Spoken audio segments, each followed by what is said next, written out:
ఒక ఎండగా ఉన్న సమ్మర్ రోజు ఆకాశంలో సూర్యుడు బాగా మండిపోతున్నాడు. ఒక చిన్న బాబు నెమ్మదిగా నడుస్తూ చాలా అలసిపోయి చెమటలు కారుస్తూ కనిపించాడు. అయ్యో, ఈరోజు చాలా వేడిగా ఉంది, నాకు చాలా అలసటగా ఉంది అన్నాడు.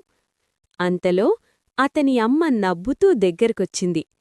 అయ్యో బాబూ, ఇది సమ్మర్ టైం, సరైన ఫుడ్ తినకపోతే ఇలానే అలసటగా అనిపిస్తుంది. బాబు ఆశ్చర్యంగా చూస్తుండగా అమ్మ కొన్ని తాజా రంగురంగుల ఫుడ్స్ చూపించింది.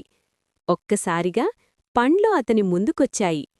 ఇవి తింటే నీకు ఎనర్జీ వస్తుంది, బాడీ కూడా కూల్గా ఉంటుంది. పుచ్చకాయలో నీరెక్కువగా ఉంటుంది, అది నీ శరీరాన్ని హైడ్రేట్ చేస్తుంది. దోసకాయ బాడీని చల్లగా ఉంచుతుంది. మజ్జిగ హీట్ని తగ్గించి ఫ్రెష్గా ఉంచుతుంది. అది విన్న బాబు ఆనందంగా చూసి, వావ్, ఇవి చాలా కూల్గా టేస్టీగా ఉన్నాయే అన్నాడు. కొద్దిసేపటికి బాబు ఒక బర్గర్ వైపు చూసి, అమ్మా, నేను బర్గర్ తింటానా అని అడిగాడు.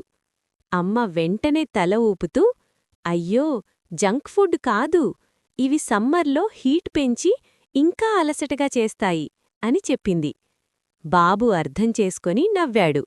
వెంటనే హెల్దీ ఫుడ్ తినడం మొదలుపెట్టాడు. పండ్లు తిని మజ్జిగ తాగాడు. ఆనందంగా ఇలా అన్నాడు, ఇప్పట్నుంచి నేను హెల్దీ ఫుడ్ మాత్రమే తింటాను, కూల్గా ఉంటాను. చివర్లో అమ్మా బాబు ఇద్దరూ నవ్వుతూ, సమ్మర్లో కూల్ ఫుడ్స్ తినండి, హెల్దీగా ఉండండి, మరి నీరు ఎక్కువగా తాగడం మర్చిపోకండి అని చెప్పారు.